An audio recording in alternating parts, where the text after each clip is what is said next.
Why do a lot of content creators and people with empathy, a lot of it, have trouble creating a brand? Why does Grant Cardone, too,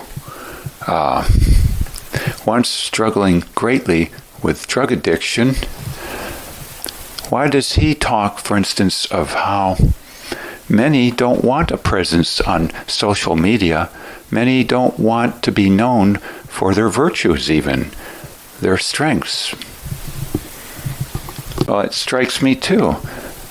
There's videos out talking of how some have burned their bridges, and that was advantageous because they couldn't, quote, turn back.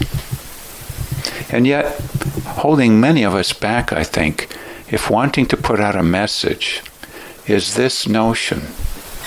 The notion being, well, I regret it later on.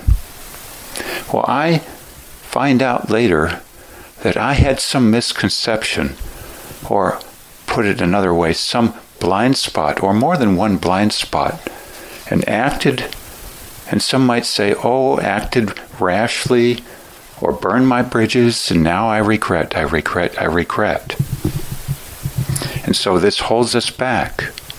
Chris Do, also D.O. of the Future Channel, has talked amongst many, many factors in an 1.5 hour long video on YouTube of what holds people back, this concept of fear of regrets and blind spots perhaps as part of that, but that was about 5th place on his list. I think overall too, the fear of being seen. Even say if you wanted to run for office and some of the issues you're going to take a stand on, so to speak, you are being concerned about. What will the blowback be, you say? What will people say in certain channels? I would say too, looking at certain people, whether political or on YouTube, talk show hosts included, sometimes they can be quite popular and earn quite a bit per episode, and yet as time goes on, they may find themselves derided as a flash in the pan, or it being said that history will be the final arbiter, and that they may go down in disgrace in future generations, even if popular for a time. Or they may lose their show after several decades, and it come out in magazines and tabloids that their staff hated the person.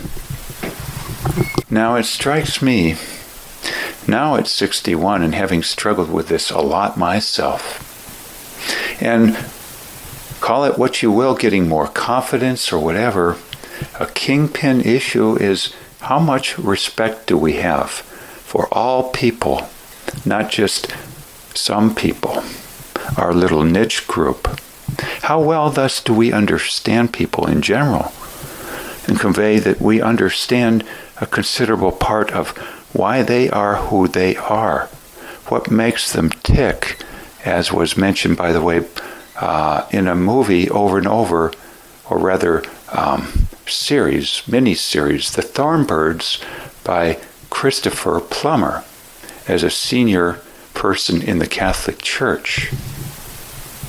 Rick Warren, too, who has written The Purpose-Driven Church, my not wanting to state exactly my views, this and that, but I find his topic matter and discussion very pertinent. His saying that when he has counseled over 22,000 pastors over the years, he finds a kingpin issue, a lack of understanding, often massive, by pastors of not only, quote, their flock, but people in general.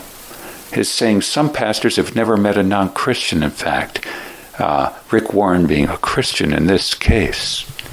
But I think the upshot here can also be expressed by the phrase that so-and-so stuck his foot in his mouth. And that can happen thus also as a politician or content creator, what have you.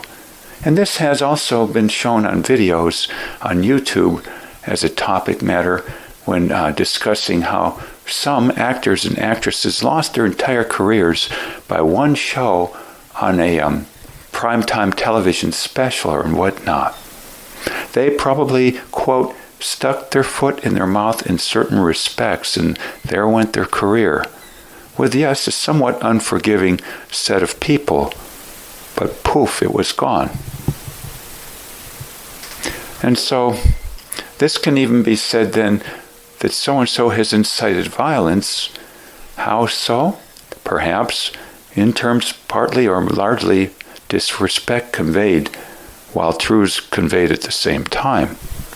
Thus a mismatch of truths and distruths, because in my mind, disrespect is a mistruth being communicated, in conjunction often with an attempt to pursue justice of some sort, for lack of a better word, to see pain less so, but conveyed often with disrespect.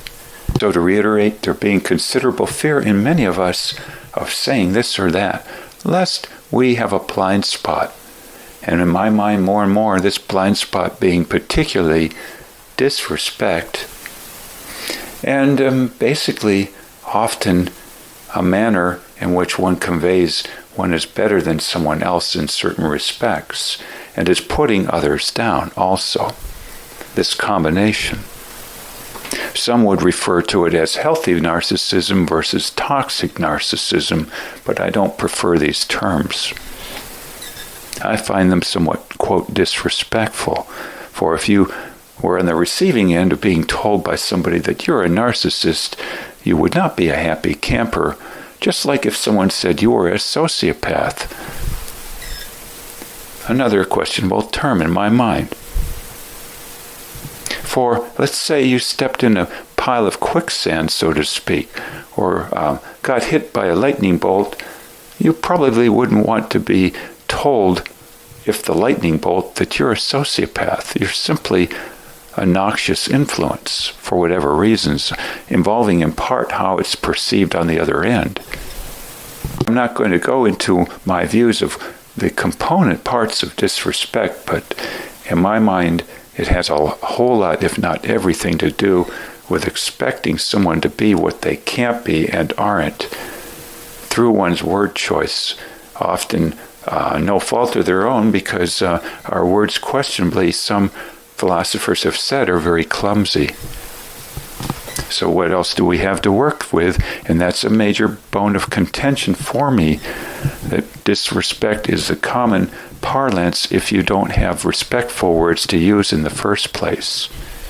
So I see this playing out all too often in political spheres, and on, of course, debates then back and forth on various news channels. You might say they're at each other's throats because they lack respect for each other's positions, in part because they don't have enough data, some of it being concealed, and also because of their word choices as per what words are available in dictionaries versus what they have to create themselves. And no one else understanding these, by the way, these terminologies called neologisms, I would say. So I'm not surprised now that Grant Cardone, amongst others, would say that they find it problematic to many a person they talk to create a brand that is going to go against the grain of the majority in any extent. Why? Because they lack respect typically, and this being a source then of blowback. This too, part and parcel of why many Me Too movements fall flat in their face, or their face getting whacked over the head, so to speak. Lack of respect. I think that's where Mr. Reagan really shone in particular, is his high level of respect, far above the average, I would say, in general. This coming in part or largely because of his mother, who some say was a very compassionate woman. And it didn't hurt that he then gravitated toward acting, which is a people profession where you mix with a lot of different people in general and learn, hopefully. These are my thoughts then on why it is so difficult to say much if one is of a certain viewpoint on something, why it may be hard to establish a brand concerning positive values, whether a writer, artist, and even politician. Many wish to convey great ideas, some called social reformers, but without proper vocabulary and mindset about the concept of respect and walking in others' shoes and understanding it and conveying it, then this can really be very difficult and interpreted as so on an unconscious level particularly, and hold many, many people back. I would say this was even an issue with Boris Yeltsin, who eventually became president of Russia. He had to learn respect, in my mind, by getting, quote, bloodied so much earlier in his career and having a experience of coming to his knees, so to speak.